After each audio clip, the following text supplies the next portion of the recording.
The federal government's refusing to grant visas to the Pakistani family of a seriously ill boy in Adelaide, saying they're concerned the family won't return home. Documents obtained by 7:30 show the case could help other asylum seekers desperate to stay in Australia. South Asia correspondent Sally Sarah reports. Simon is the baby who never went home. He's spent his life in the Women's and Children's Hospital in Adelaide. Simon was born 14 months ago with muscular dystrophy. In the first few months, Simon's condition was so severe the hospital's Patient Ethics Committee saw little hope.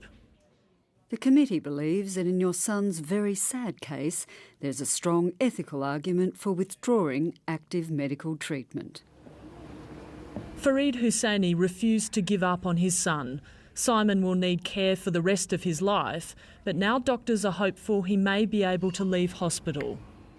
He's developing socially. He's a very interactive little boy. He likes music. When music is on, he tries to wiggle around as though he's attempting to dance to the music. He certainly responds to that. He responds well to his father. While Simon is slowly developing, his life began with loss. His mother, Saima, died while giving birth to him. She was only 23 years old. Now Mr Husseini is doing his best to raise Simon alone. That is very, very hard, That is, if anyone lose the family, lose the wife or husband, they know, what feeling. Mr Husseini came to Australia as a refugee from Pakistan 10 years ago. He's made his life in Adelaide and become an Australian citizen. But the loss of his wife has left emptiness.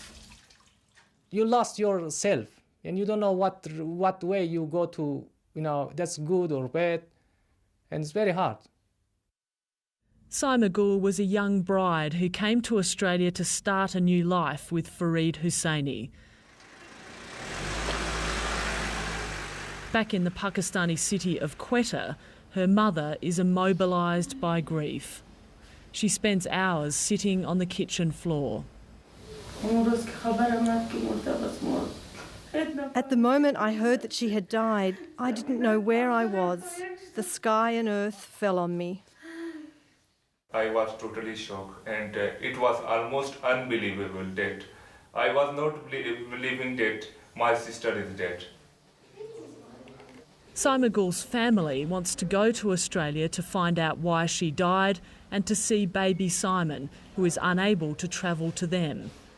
And now his baby is alone in the hospital, and we want to see him because he is ill. He needs us and we need him. Simon's grandmother and uncle applied for visas to visit Australia in November last year, but they were rejected by the Department of Immigration. I was totally surprised at why they reject our visa, and I was so my heart becomes so bad because they reject our visa.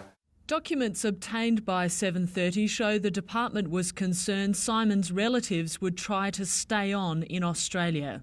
Whilst I note there is a compassionate reason for your intended journey, the factors below lead me to doubt your incentive to return to Pakistan after your intended visit. When the Department of Immigration and Citizenship considers any visa application, we take into account a number of considerations, including incentive to return, the financial circumstances of the applicant or applicants, whether there are any ties to family or relatives, and what the work situation might be for the applicant in terms of returning to employment. Of course, there's health, identity and security taken into account. Human rights advocate and registered migration agent Marion Lay believes the decision is inhumane and tragic for Simon and his father.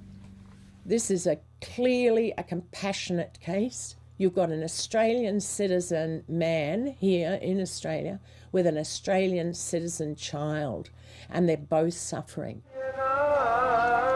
Simon's family are members of the Hazara ethnic group. Hazaras are an ethnic minority in Afghanistan. Some come from areas which are dominated by the Taliban and have endured persecution. As a result, a large number of Hazaras have gone across the border into neighbouring Pakistan, especially to the city of Quetta. The federal government has dismissed the asylum claims of some Hazaras who say they're facing danger in Pakistan. But Simon's family received this. Their visas were rejected because immigration officials believe the situation is so dangerous in Quetta the family may refuse to return from Australia.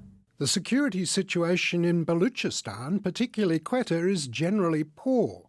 The Hazaran community is specifically affected by sectarian killings. Since the year 2003, more than 260 people belonging to the Hazaran community in Quetta have been killed in targeted shootings, and more than 1,000 injured. There have been no convictions for these killings so far. This remarkable assessment from the Department of Foreign Affairs is at odds with the government's own rejection of some Hazara asylum seekers. Well, I just find it extraordinary.